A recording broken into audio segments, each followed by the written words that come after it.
This podcast is certified fresh. Freshmediaworks.com.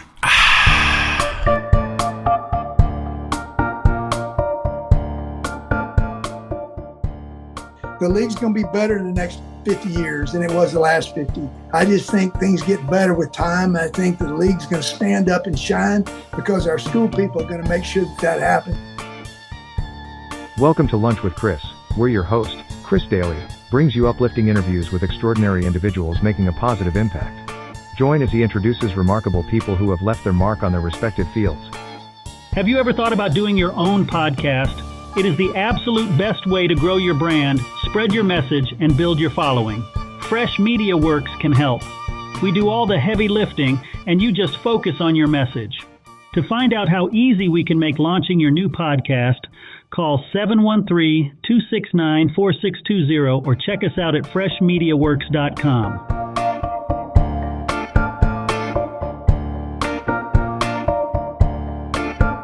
All right, I am so excited here to introduce you to not only an influential person in the world of Texas high school sports and sports in general, but someone I consider a really good friend, Dr. Charles Breithaupt. Welcome. Thanks for having me, Chris. I feel the same way. I know you're a great professional, and we met through your professional work, and then we collaborated on a book. And I'll just say the word friendship means more to me than anything. And I'm so thankful that I got to meet you, and we worked together on a lot of projects. But I appreciate all you do to enhance what's going on in high school sports, focusing on that and focusing on the people behind the scenes and the people that are on the front page. And so the kids, the coaches, the administrators, all getting celebrated by what you're doing. I love that. I need to keep you around as my PR person. That would be easy job. But this is about you though. So let's talk. I like to go back and start with, tell me where you grew up, because you grew up in a very cool area. Well, some people say I haven't grown up. I'm proud of where I grew up. I grew up in South Jasper County in a little town called Buna. It's about 35 miles north of Beaumont. And I grew up in a small town, about 2,000, small school, didn't have a football team. And that was one of the big things because they were winning state in basketball. They won 7 state championships in a 9-year period. And so everybody was eating up with basketball. Yeah. But they added football my first grade year. We didn't have kindergarten. We didn't have that back in those days, dinosaur age.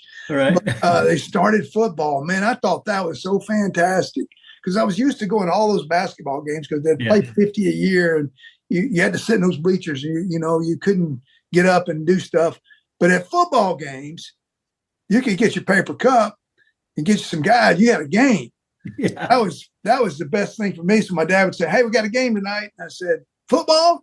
And he'd say, "No, it's basketball." I said, "Oh."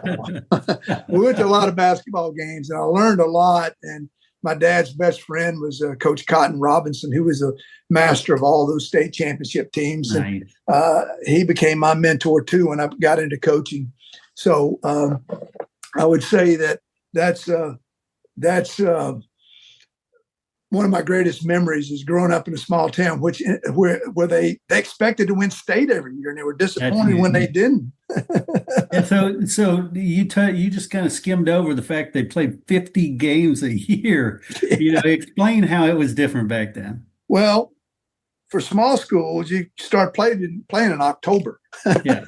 So they just played. I mean, it was 2-3 games a week, 3 tournaments, and before you know it, you got to playoffs. You got right at 50 games, and so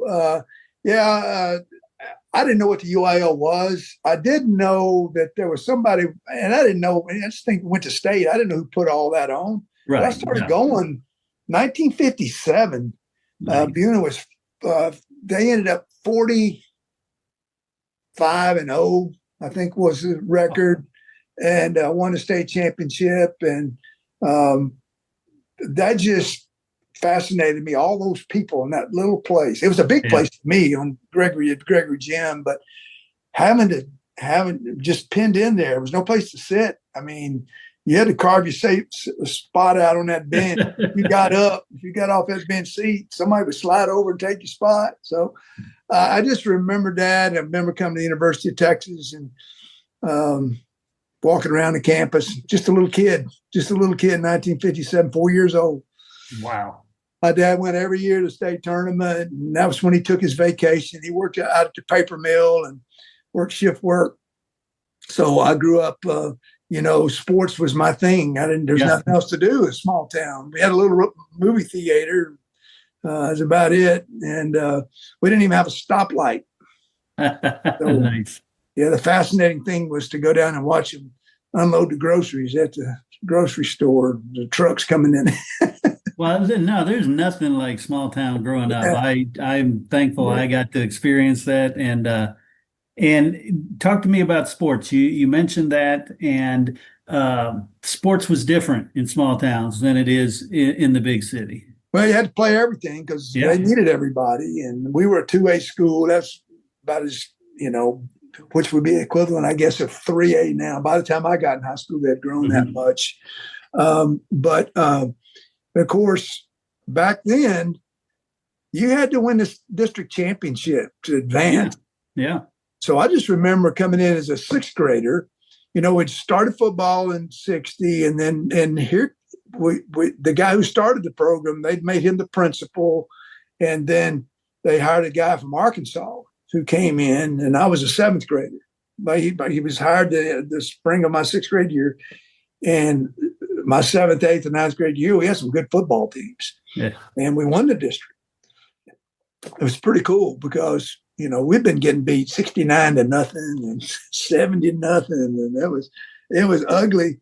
But Coach Leslie came in, and he brought the Arkansas. He came from Arkansas. He brought the Arkansas monster defense. It was a 5, and a monster back. So I'm seventh, eighth grade. I'm the monster back, which was a strong safety, and I was misplaced. I was not a strong safety. They found that out pretty quick because I wouldn't tackle anybody. I could catch the ball and all that kind of stuff. I always wanted to be the quarterback. Yeah. Playing in the sandlots, behind the church in a big field. And we played, and I was a quarterback. So I knew what to do. I didn't have a great arm, but I thought I could handle it because nobody threw the ball anyway. So what difference? Right.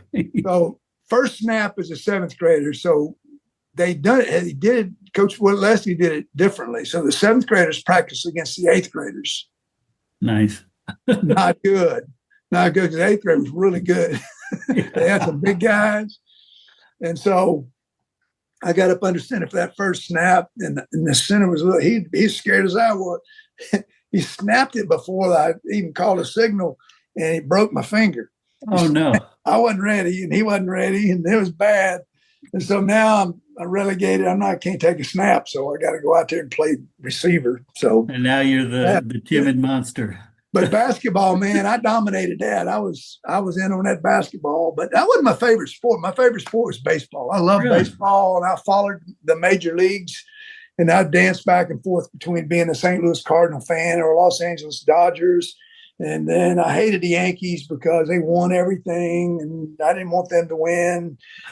So when Koufax in 1963 led the Dodgers to a 4-game sweep, I became a Sandy Koufax fan. Nice. That's awesome.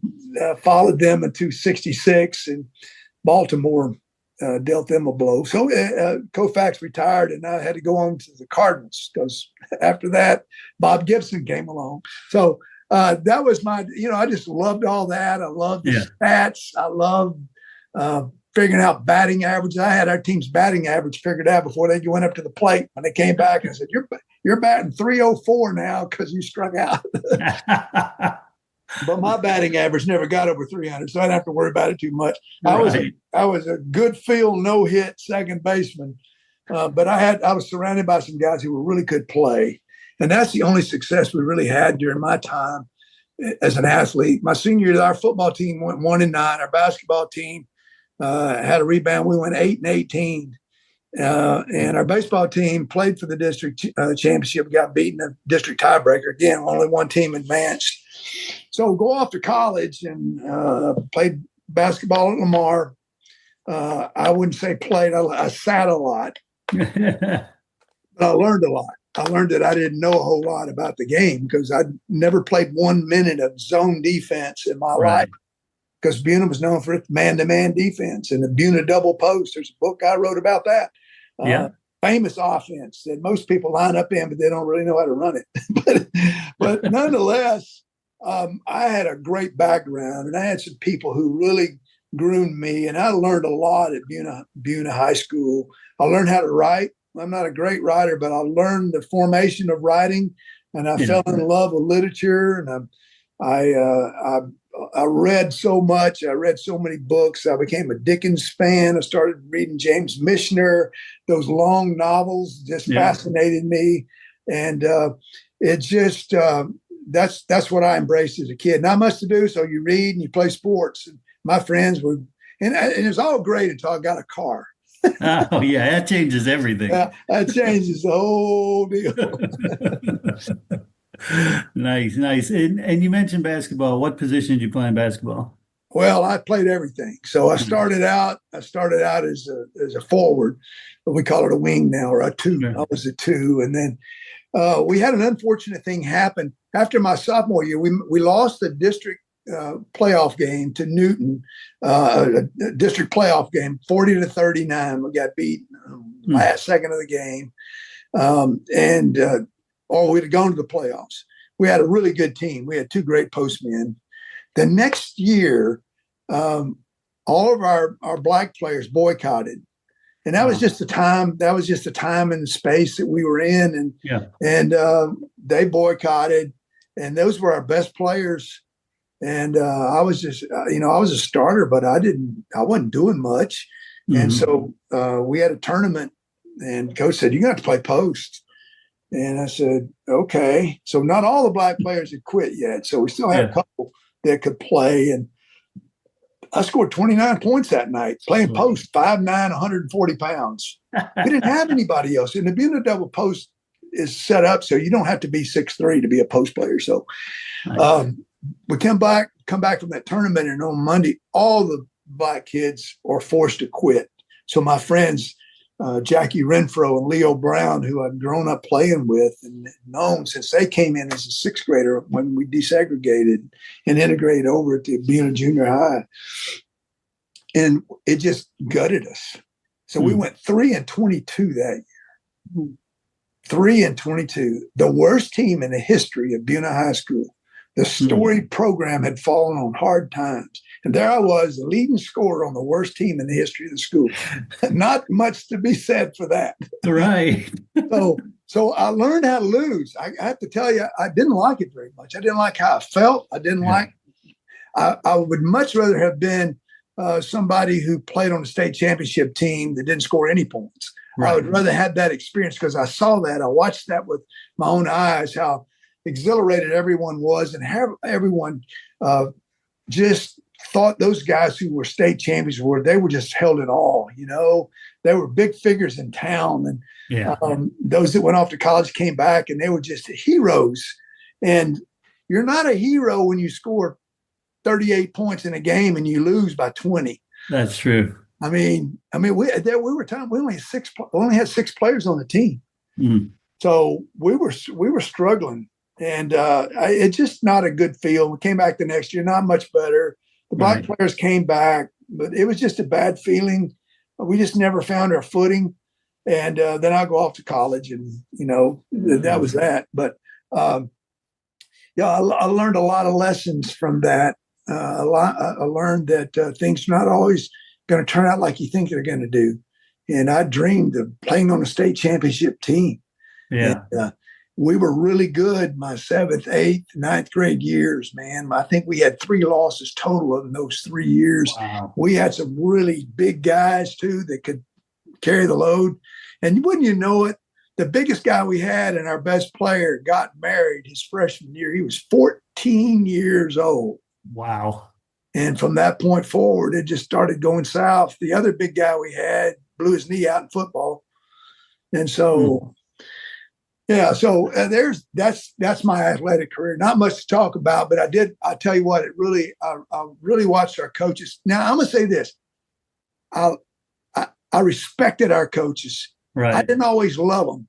I'm with you. I came to respect them even more after I was out. They made me do things I didn't want to do. Yeah. Hey, in the classroom and in the halls and in town, you didn't act up and be on an athletic team for being the Cougars. You had to be a good citizen. And back then, you didn't have to necessarily ace everything. I was a good student, but we had a lot of guys that flunked a course or two, but they stayed on top of us about our grades and about our behavior. And I thought that was really good. My basketball coach in high school was a chemistry teacher, and I was always messing around, I thought I was a class clown, and I caught my hair on fire with a Bunsen burner. I bent over to get some stuff out of the cabinet, and my hair caught on fire. So, I'm learning all kinds of secrets here. So I was, I'm not a goofball, but I just think I had to entertain things a little bit.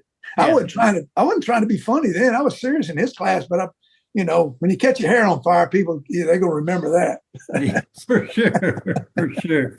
Yeah, I love that. And let's talk about moving on to college. What was the plan there? Well, I had read a book my senior year, and I was dating a girl from French high school who was a valedictorian. She went on to Rice. I think she became a medical doctor, and she said, she kept asking me what I was going to do. And I said, I'm going to be a coach. And she said, you ought to read this book. So I read it. It was called The Making of a Surgeon. And I read that, and it fascinated me because people kept telling me, your hands are so big, man. You're either going to be a pianist or a surgeon. And I said, I'm going to try that. So I signed up there at Lamar. I'm going to be I'm pre-med. And then I started looking at all those organic chemistry. And I said, man, that one biology class I was in my freshman year, I'm not going to do all that studying. I knew that was going to happen. I didn't want to study. I wanted to have a good time and play basketball. And so I changed my major and I went into coaching, and I never looked back. That was my goal. I graduated in 3 years, less than 3 years, really. I did my student teaching in the fall, and I did all day. I didn't do just half a day for all semester. But anyway, I got that done. They let me coach freshman football and at Hardin Jefferson, where I did my student teaching. So I just I thought that was the best thing in the world. I couldn't wait to get my own job, and I started writing my goals down there. I'm going to be a head coach by this time, and I want to have this many wins. And I really thought I was going to be a football coach. I looked at that and I said, in Texas, you got to be a football coach. And I love the game. I mean, I had my own coaching notebook. I was going to run. I was running some of the Michigan stuff, and I was running the 59. I was running 59 on defense. I had all my stuff down, and I was taking notes from everybody and learning stuff and following what Bo Schembechler was doing. And I thought this is going to be good. And I applied. I really did. I was a junior high coach, and in my third year, I applied for a couple of small school football jobs. Got interviewed. I didn't do very well. I just wasn't ready. They knew that. Right. They were very courteous to me. They liked my enthusiasm and they liked my energy, and they thought I was just too young to be an AD football coach. Yeah. And so I go back to Hardin Jefferson and get a freshman job, my first high school job. So I'm the JV coach in basketball and the freshman coach in football, and then the coach track. And my junior high job at Buna, that's the first job I got. Now, don't go back to my junior high experience. My first job was Buna Junior High. I coached 7th and 8th grade, boys, girls, everything. Yeah. We were playing 6-player basketball with the girls. Coached football, 7th and 8th grade, A and B. And, man, I was just eating up with it. Yeah, and it was really, I had a great mentor in Rufus Williams. Bo Williams was just he was a great guy. He had 3 boys, and they were all coming up in middle school. So that's why he was there. He wanted to coach his own kids, and I learned so much from him. And man, I learned how to drive a bus, because that's what I had to have to make up the lack of pay. I thought I was going to make some money, but $7,200 a year. Wow. 1975, 76, that was my salary. Yeah, that's crazy. $600 a month. Plus, if you drove the bus morning and evening, you'd get another $800. So I'd made $8,000. Oh yeah, so you're big time. Big time. I love it.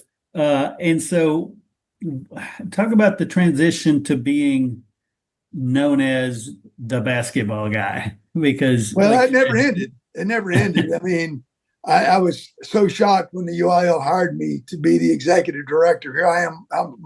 My mark has been made in basketball, but you know what? I worked really hard doing what I could do to make sure the football coaches knew I cared and understood what I was doing, and that I did have a love for football, and I was never going to do anything to harm football.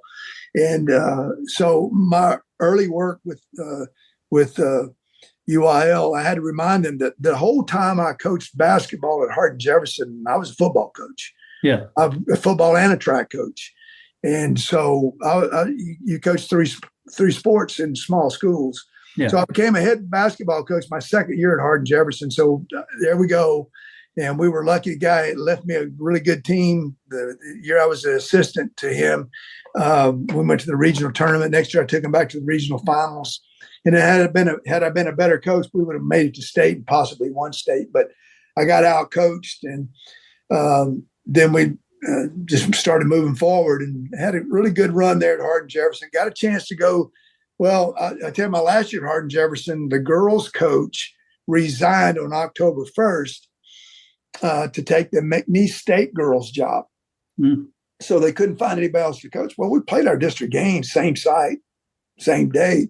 Yeah. So they asked me, could I do it? So I think I can. So I called Joe Lombard out at Canyon, and he said, oh, yes, you can do this. This is what you have to do. And he gave me some good hints. And I stayed in contact with him. We became really good friends. But coached boys and girls basketball in 84, 85. We had two really good teams, and both got beat in the regional tournament. The girls made regional finals, and the boys got beat first round.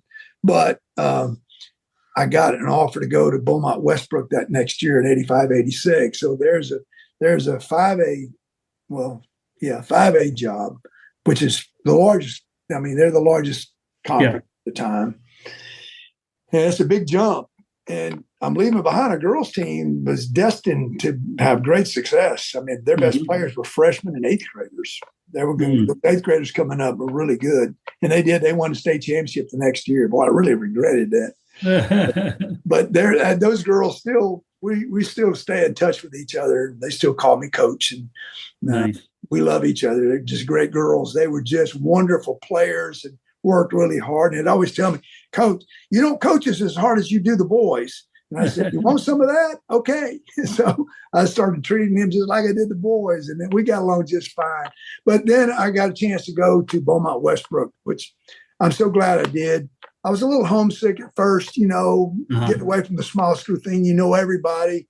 I didn't even know all the faculty at Westbrook. And I didn't do a good job of reaching out. You just isolated down there. You got your office and, you do your thing and you coach your team. You don't see them much because you're not out with the football players who all play basketball. You're not out with them running track. They just play basketball. So had a great run there, really good 4 years. And then I had the opportunity to come back to Hardin-Jefferson as the athletic director and basketball coach, which I thought it was unique. Very unique, yeah. Yeah, and I was still living in that Hardin-Jefferson community. And so I just saw something. I knew I had my best team coming back at Westbrook with Lukey Jackson and Ty Hatcher and Billy Murphy. We had some really good players coming back. We had a wonderful off season. I thought we were going to run the table the next year. I thought we had a chance to be special, and they were special without me. But I had a rebuilding thing to do at Hardin-Jefferson. They hadn't been in the playoffs since I left. Wow. So I went back, and that was our goal, get back in the playoffs and make a run. We didn't make much of a run, but we got the foundation developed, a lot of hard work, a lot of energy, hired me a good staff, hired me a great football coach to do that. a great track coach and baseball coach, and the AD work. I just fit into it naturally. It was something I enjoyed doing. I always wondered how the football coach was able to get all that done. The start of school with all the eligibility issues, all the paperwork, all the equipment, all the ordering stuff, and all that. How did a football coach get all that done? Because that happens when you're trying to get your team ready to play their first game. So I have more empathy for those guys now that are ADs and football coaches, because there's a lot that has to happen. You have to have good people. And we had great people at Hardin Jefferson. And I enjoyed working with them, and I enjoyed working with the faculty. I felt like I was back at home. There was nothing wrong with Westbrook. It was just me. It was my problem, not them. And I miss those players at Westbrook, and they continue to call me and visit with me. Lukey, every time he had a recruiting visit, he'd ask me to come. I said, Lukey, Coach Coleman's your coach now. That's who need to be in your recruiting visits. But I knew that 1991 was going to be a special year. Yep. And it was. And we really started to gel, and that team was really special. I mean, I can't describe it anymore. They were great young men. Yeah. They were great teammates. They're still friends today. They were very cohesive. They didn't worry about who the high point scorer was. They didn't worry about anything but playing hard and playing smart and playing together. And that was kind of our motto. And I was blessed to be able to coach that team. We went 37-1, won the state championship. And then most of those graduated. I had 3 players coming back, only 1 starter, and that was Jamie Harrison, who you might recognize that name, who is now executive director at the UIL. And he was one great player, but one that didn't get a lot of notoriety because we had all those guys scoring the points, and Jamie was the one dishing it off to him. And he had 17 assists in one game. In a different game, he had 17 steals. 17! That's crazy. I mean, that's just hard to believe, but he was a great, great point guard. He's in the national record books right behind Jason Kidd for a career and season assists and steals. And he was cohesive and with his teammates, and they knew that they'd get him the ball. He would get them the ball.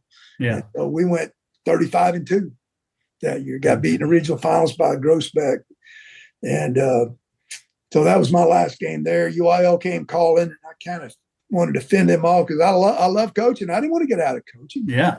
When Bill Farney first asked me that, I said, Dr. Farney, man, I don't want to get out of coaching. He said, Charles, what you don't see, you think about these 12 guys you're coaching on this team, and maybe these 500 kids in high school that you're having an influence on. You are having a great influence with them. You're doing, because I was also a high school principal that year in 1991. That's another story.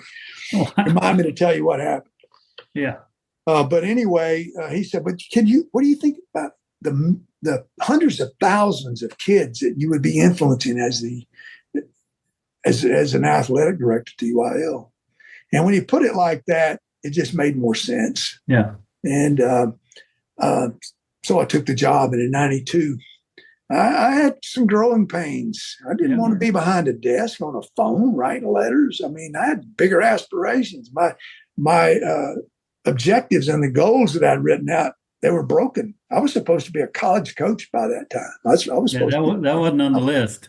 Yeah, when it was on the list, I just bypassed it. Yeah. No, I'm saying UIL director wasn't. Oh, no. I didn't even, like I said, I didn't even know what UIL was until I became AD, and I really started to understand we got all these UIL rules, and I've got to, we got realignment. I got to be involved in all that. I'd called as an assistant coach, I'd call the UIL, or as a young coach, I'd call the UIL a couple of times and talk to Bill Farney and Bonnie Northcutt. Didn't talk. I was afraid to call Bailey Marshall. I wasn't going to talk to him. If he answered, I was going to hang up and call again. But I learned to really respect him, though. I mean, he was. I was going to say, for people who maybe are listening out of state and other places, they're hearing UIL. They're going, "What the heck is that?" Give us the overview of what the UIL is, and then we'll get into how it changed. Okay, University Interscholastic League is a governing body for high school sports academics and music competition. And they put the schools in districts and create the playoff brackets and host the state tournaments. And at that time, the regional tournaments as well. It's a membership association. Each school can join, and every public school in the state has joined. And at the time I came in, there were no private schools in, no charter schools were even in existence. So that was our makeup. And when I came to the UIL in 1992, it was run with an iron fist because that's how schools were operated. The superintendent, the principal, and the AD and the coach, their word was gospel. Yeah. And if you didn't like it, take your ball and go somewhere else. That's just the way it was. The rules were tight too. If you transferred and went somewhere else, you were ineligible for 1 year. Yeah. I remember back in high school, we had a kid, a 6'7" kid, moved to Florida. We could have used him my junior and senior year. He moved in. I think, here we go. We got a chance now. We're going to do well. We've got a superstar here. Yeah. And so that's great. You're here, but you're going to be ineligible for a year. Well, they live here. It doesn't matter. You got to sit out a year. Then they passed the senior rule, where if you were a senior, you could be eligible if you complied with all the other rules. So the restrictions for movement were really strong. In about the mid 80s, one thing happened. There was the Greg Kite case. Greg Kite, who played with the Boston Celtics, 6'10" center out of Houston Madison, went to BYU, then to the Celtics. His dad wanted him to have better competition, so he wanted him to go to a summer camp. This was in the summer of 1981. And the UIL said, no, you can't do that. And they said, we're going to do it anyway. So they did. And they played Greg Kite as an eligible player. He was ineligible, but they had an injunction against the UIL for us that I wasn't there, but I just know the history. And so Greg Kite played, and they were undefeated, came to the state tournament, and they got beat on a last-second bank shot from a kid from Lufkin. Ronnie Blake, I'll never forget, a little left-hander. He was a quarterback on the football team. And he banked in a little shot there and beat them by one. And so that suit went on for a little bit. The UIL prevailed. It became okay for you to go to camps and leagues and that sort of thing. So the rules started to be a little less cumbersome. The UIL began to see Bailey Marshall went through many laws. So through so many lawsuits, it's just hard to count. Yeah. But he was the savior of the UIL, to be honest with you, because he's the one that came in 1984, 85 when they had the Blue Ribbon Committee on Athletics. Wow. H. Ross Perot took the UIL to the cleaners. And his antics and his philosophies really shook the athletic world up in Texas. Yeah. We had kids missing too much school to play basketball and running track, and even we didn't sponsor FFA, but he said we got these kids in ag. They're going showing their rubber chicken. He had a rubber chicken. He was banging on his blackboard. He was a showman. 76 days of school showing his chicken. Yeah, but he made a point, and you know what, Dr. Marshall. I mean, he was for the schools, and he was enforcing the rules that the schools wanted, and desired, and he saw we couldn't exist. We wouldn't be able to exist if we stayed on that path. Yeah. And he just came in the middle of the night before the last hearing, after all these hearings around the state, and they talking about no pass, no play, and he says, we have to do better. We play too many games. We have missed too much school for tournaments and track meets, too many junior high games. We've got to modify those things. And Mr. Pro, if you'll give us a chance, give the UIL a chance to fix this. It won't be popular, but we do need to address these problems that we're having. And kids do need to pass all their subjects. And then nobody liked no pass, no playing in that day. But how about it now? Oh, yeah. Everyone's a believer, even because 10 years later, they modified the penalty, because back then, if you were out, you were out 6 weeks, you couldn't even practice with a team, which is a bad thing. And now they modified that under House Bill 1 in 1995. And 10 years later, it's something I don't think we'd ever want to go back on. But man, to say, "Ooh, man, you're going to restrict football? You're going to you're going to tell them that they're ineligible?" We used to go week by week, and Now you're going to say you're out for 6 weeks. That was a hard pill for people to swallow. Dr. Marshall took a lot of hits, some from our schools, many from our coaches. They were as mad at him as they were as Mark White, who they helped get unelected. So, but Bailey, I think, saved us with that, because he said, we can't keep doing this. We can't just do what we want and have this whole business of educational experiences and the educational phenomena of what athletics are if we're not going to support true education. So you're going to be students first. And I think everybody now says, hey, yeah, we believe that. Yeah, it made sense after we got used to it. Just kind of like the district champion being the only one that went to the playoffs when you and I played. It changed things drastically. Was that 82? 82. Hey, that's and people ask about it. Why did that change? I said, well, partly because the guy who was executive director at the Texas High School Coaches Association had several teams that went 9-1 and didn't make the playoffs. That was one thing. And then you had Buzzy Keith, who was the president at THSCA, who came up with a plan to say, we put 2 teams in, and now you leave some of those doubts out. Teams who are tied, because remember, you could be 9-0-1, stay home because you had a tie, but you lost on penetrations or first downs. Right. About that. Right. So there was a lot of angst over it because, now we're watering it down. But you know what? The first year, Beaumont Westbrook's the second place team. They had to have help on the last night of the playoffs, and they run the table and win the state championship. So, hey, this is not a bad thing. I love that. And, the alternative, the flip side of that is when you have a team like Houston Scarborough who had won in 2 years making the playoffs. Yeah, that's true. We had a 5-team district, which didn't help because they were going to qualify. But that's when we had 4 teams to make it. So they ended up making it because there are only 4 teams now. Right. And they're 0-10. The first round, they're playing West Orange Stark. So Dan Ray Hooks calls me and says, hey, Charles, don't make us go play that. And I said, Dan Ray, those kids of Scarborough deserve a chance to play. Just treat it as a practice. Don't get your kids hurt, but just take it and you stay in rhythms. Just keep doing what you're doing. And I just don't think we need to do it. And I said, just go do it, because those kids at Scarborough have never been in a playoff game. They need to have that experience. Right on. And you know what? Scarborough got to get on a bus. They got to go outside the loop. They played a football game where a lot of people there watching them, most of them from West Orange.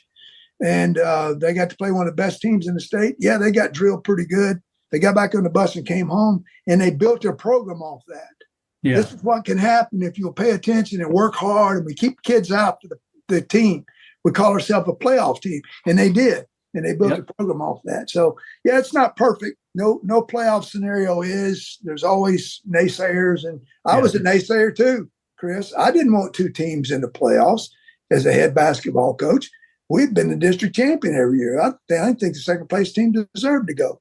And I believe that. I did because I was going to say I did because we came in second a couple of times on. When you come in second, then you say, hey, this is a good deal. I felt the same way about 3 teams. I didn't like 3 teams. I thought it really watered it down until I was third. And then I came to Doelle. I don't have to worry about it anymore. But no, I just think that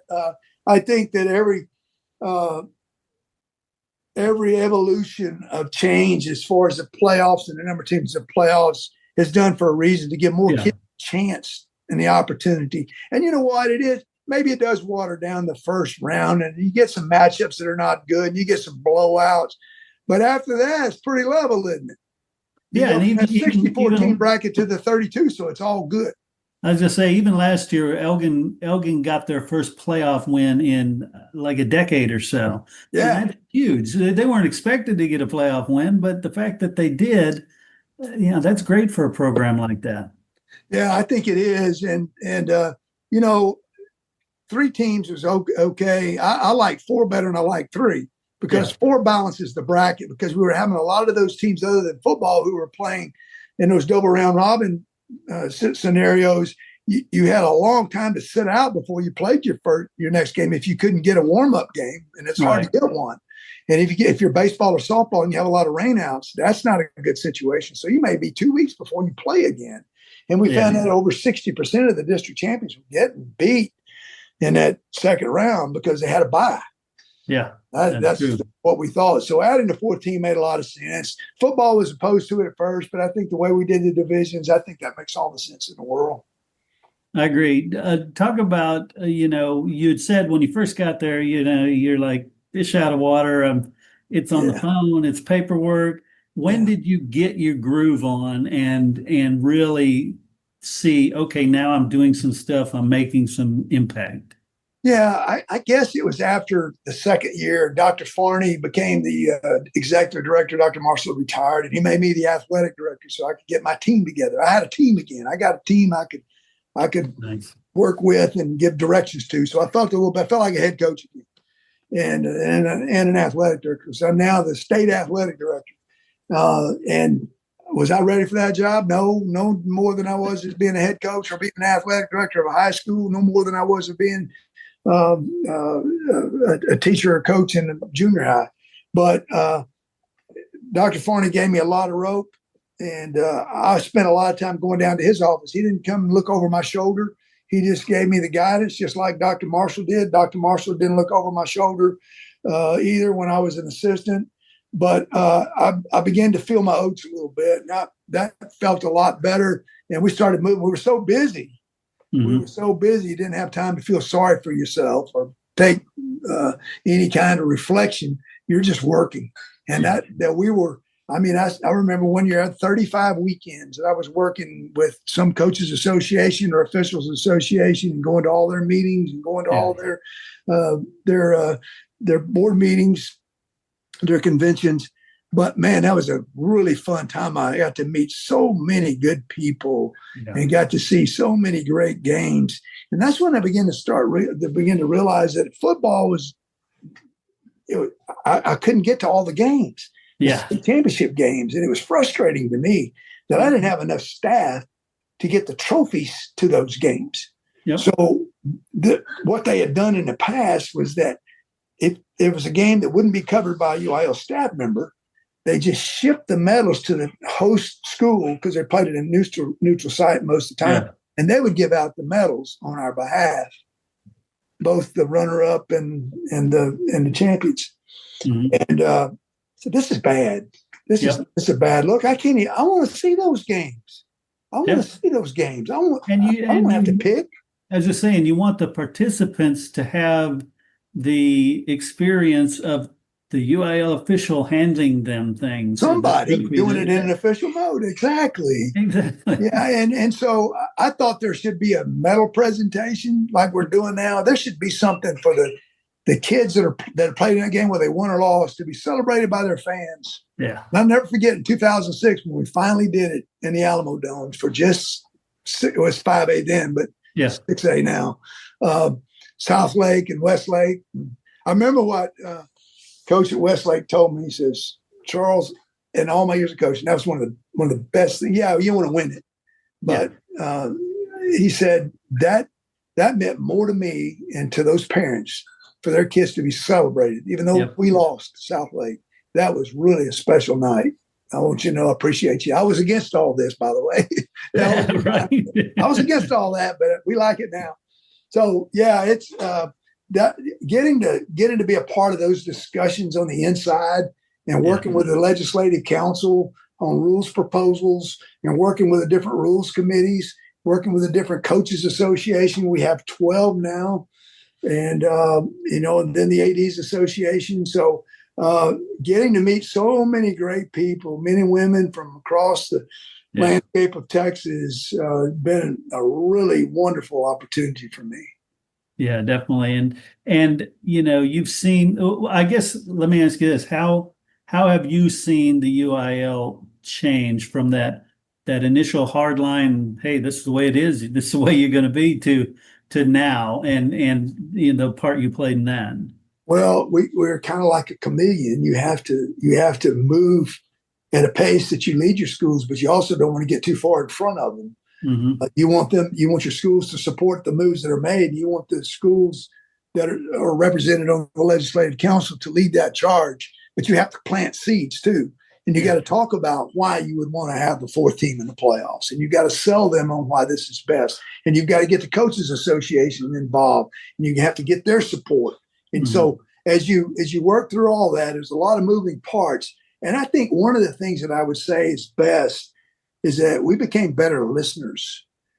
We listened to all those aspects. Yeah. What does the Texas Association of Basketball Coaches think about this? What do the baseball coaches think? What do all the ADs and officials? What all these people have to come together to make sure? And you're never going to get 100% approval on any rules proposal or any change. So just becoming better listeners, I think we became better people because of that.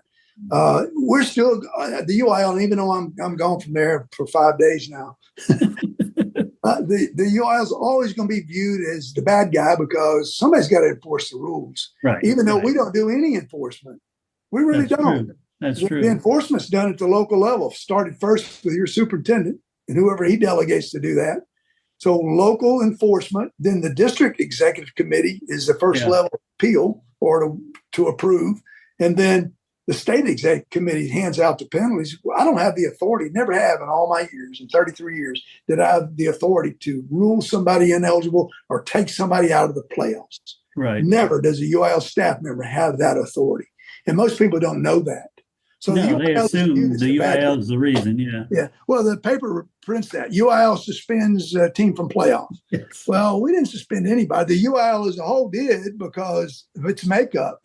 But the UIL staff didn't do any of that. Right. We probably agreed with the decision by the committees, but most times we did.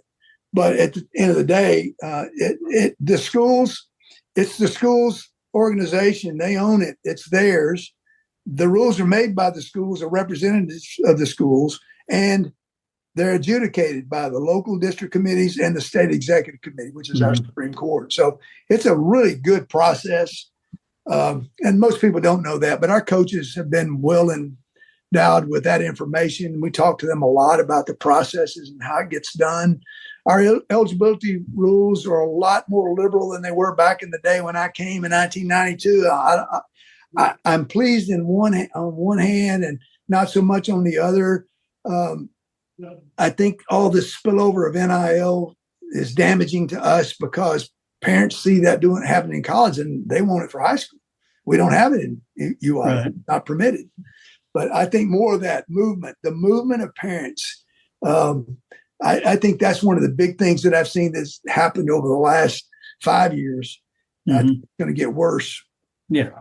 Yeah. If you could, looking at some of the changes that have happened during your tenure, you already mentioned the single site for football state championships, the medical changes with things like the tackling certification, the concussion protocol, you name. Give me, what is your, the thing that you say, I'm most proud of that? I'm most proud of, under Dr. Farney's leadership, he was the executive director, but he put me in charge of this. I created a medical advisory committee made up of doctors and experts in the field, and we tackle that really hard. And they've made some outstanding changes. Our games are safer. Yep. Equipment is safer. The rules are safer. The protocols are safer than they've ever been. And they continue to nudge forward. They find new reasons to change something, they do it. Yeah. And the council's approved every change that the medical advisory committee has recommended. So I'm most proud of that. And 3 of those folks on that committee are remain from that initial meeting in 2001. Wow. So I'm really proud of Dr. Doelle and the medical advisory committee and what they've done. And, the safety of our athletes is paramount. And after you sat through a deposition and you've had to read an autopsy of a child, and they want your opinion on, did the coach do everything that he was supposed to do? I mean, that hits hard. Yeah. That's a 16-year-old kid that I'm reading this autopsy on, and I'm having to testify on it. I don't ever want to do that again. That was just a terrible time. Yeah, no doubt. And then, you alluded to coaching girls sports. And, I think, obviously, my background, I got involved with girls basketball as well. And talk about seeing that vision for girls athletics, because now it is huge, and it had to start back there. It is. And, I always appreciated the fact that we have some great athletes in our state. Yes. When we added softball, we even improved that even more in 1994, I believe. But I would say just the league has always been a little ahead of Title IX. I don't think we really had too many Title IX. We offered everything, and we began adding. When softball became a thing, we added it, and we gave them equal emphasis. And we allowed girls to play football in 1995. I know there's a push now for flag football, and I don't know where that is, but there'll be a big push for that. But same length of seasons and the same facilities for girls as there are for boys. I think that's been paramount. And again, I've had a special affiliation to this since I have two granddaughters that are participating in sport, basketball and soccer. So it means a lot to me that we have good coaches and coaches that are understanding what coaching is about. It's not just about the X's and O's. It's about the child, and it's about the safety of the child. It's what's best for the child. And the educational purpose of the school is paramount. So, I think the league has done a really good job of embracing the aspect of girls' athletics and the competitions that we provide. Yeah, for sure. And Texas has always been known as the epicenter of football athletes. Yeah. But it's more than just football. It's athletes, and now, female athletes are, colleges all over are recruiting Texas athletes. So speak to the importance of what UIL does different than the rest of the states. Well, I'll tell you, the one thing that carries us above most states is that we give 1 hour per day, 60 minutes a day, or 300 minutes a week in order for coaches to work with their kids. So they have them the 9 months of school year. They get them during that period of time. You can't replace that. That time is spent on more than X's and O's, and it's on more than conditioning, strength training.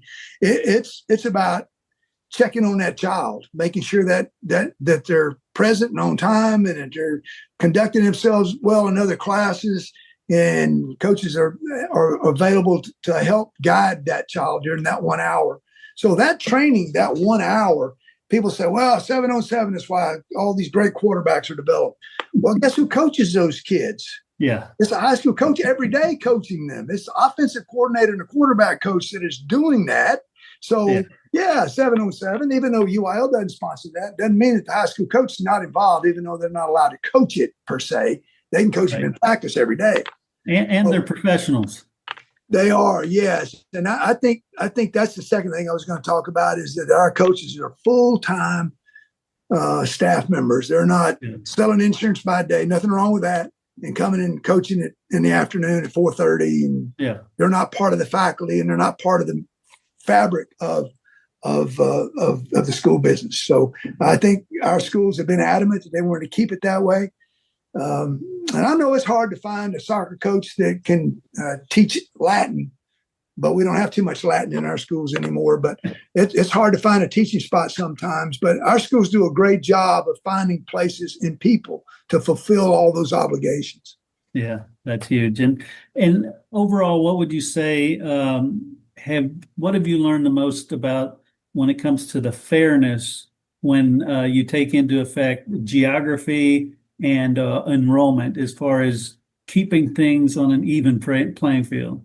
Well, I think that's our number one task. And I think through our alignment process, that's how we do it, because we really go straight line. It's by the numbers. We do it by the numbers, and we count the schools.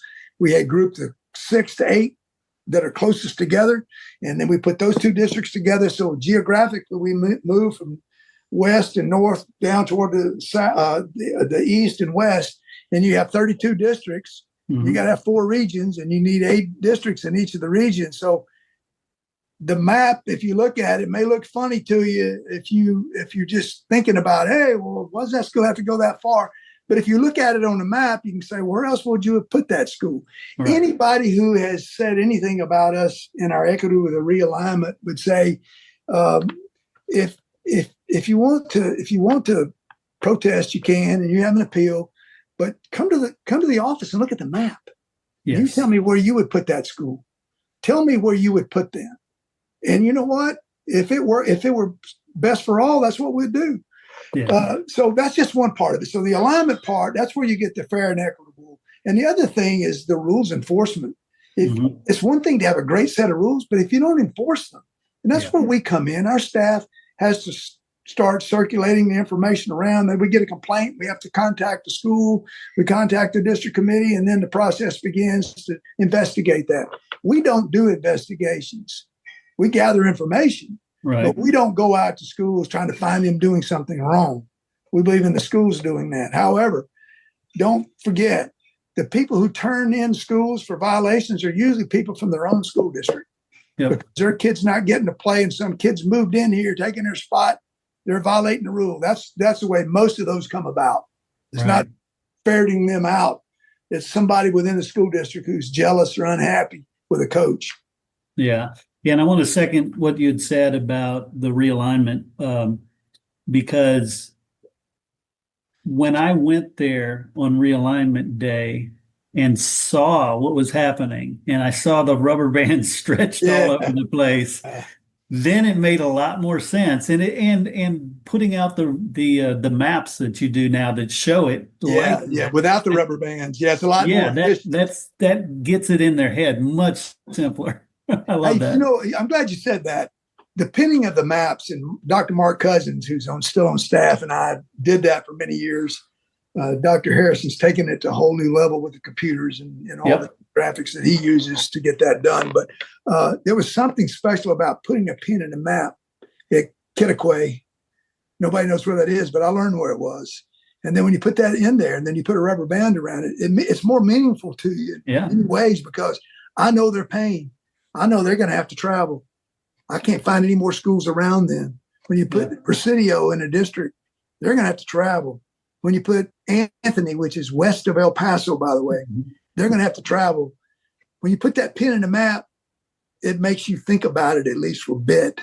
And so I had a lot of good Texas geography. Yes. Yeah, you do learn a lot about it. And without putting, a target on the UIL's back, what would you say is moving forward some of the most important things that they're going to have to deal with? Well, I think right up front, Chris, is this whole aspect of NIL and transfer portals. I think there's going to be more attacks on that, even though I agree that with what the legislature's done to keep that out of Texas. I think that's best for Texas, because that's why our sports are so popular, is because they're community-based. It's the people in this community playing on this team, not hired guns from somewhere else. And, I don't object so much about NIL, but it leads to things, because if your school doesn't have if you're a small 2A school and you don't have any businesses in town, then you're going to want to transfer to a 4A school where you can get some money. Maybe you can get you a truck or a car or some money from a sponsor. So that's the danger. But I think the rules that state you have to be from here to play here. And if you move here, it has to be for a bona fide reason, and it can't be for athletic purposes. We're an educational entity. So I think those are rules I think that the foundation of UIL rests upon. And I know the staff understands that and celebrate that. And then the next thing is the demand for more activities.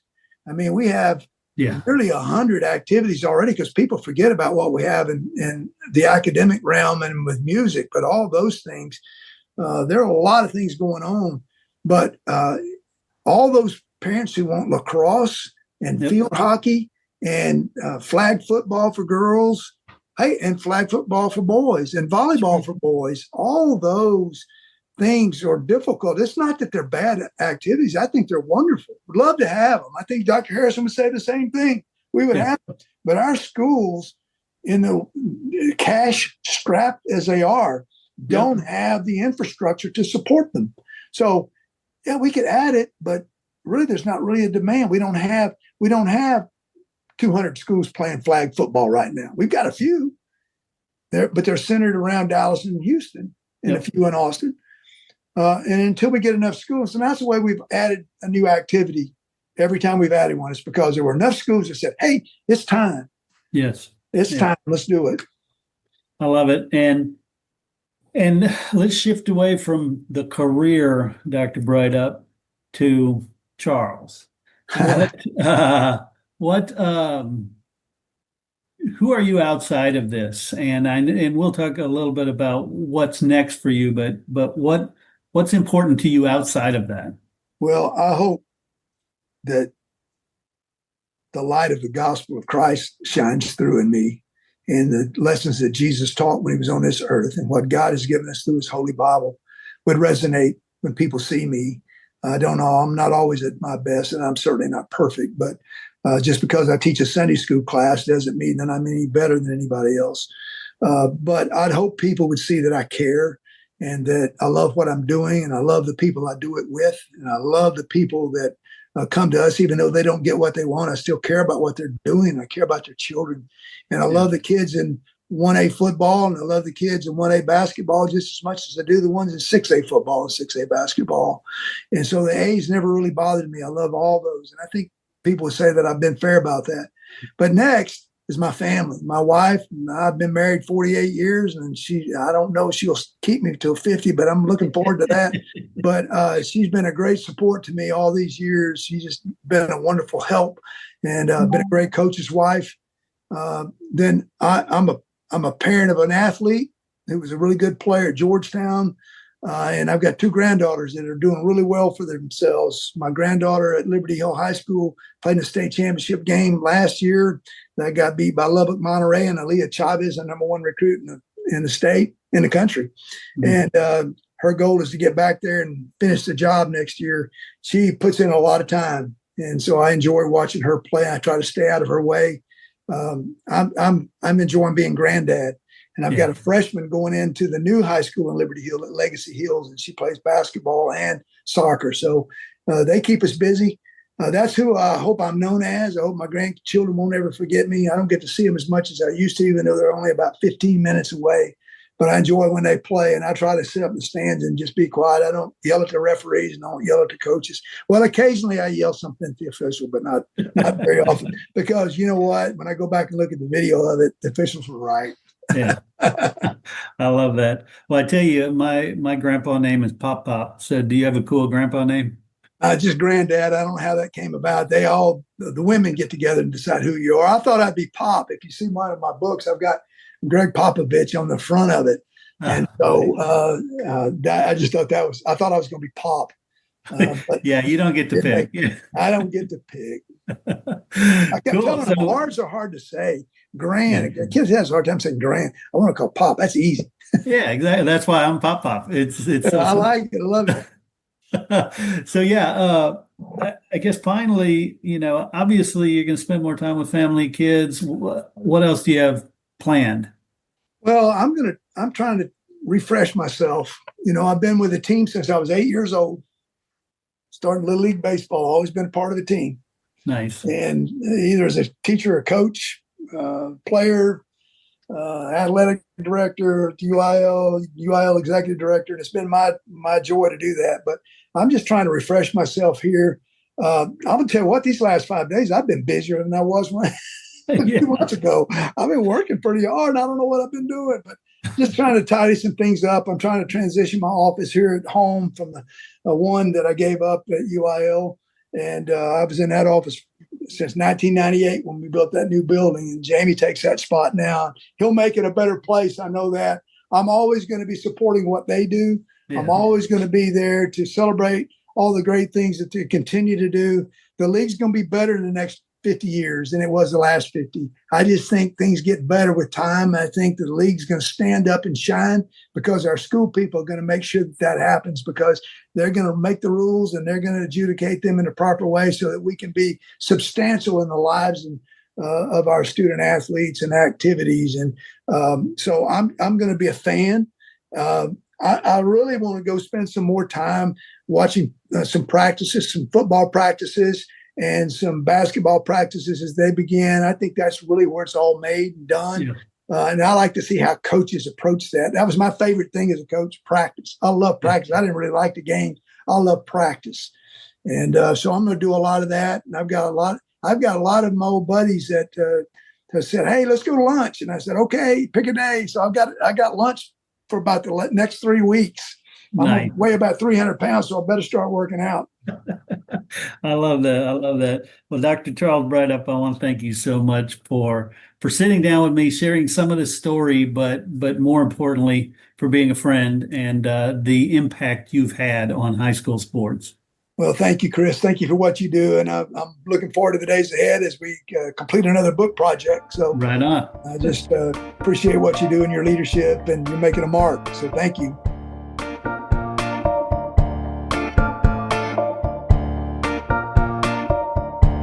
Ready to grow your podcast beyond 1,000 downloads per episode? Join the Podcast Masters Guild and unlock proven strategies, expert coaching, and a community of fellow podcasters to elevate your show. Visit freshmediaworks.com/PMG and start growing today.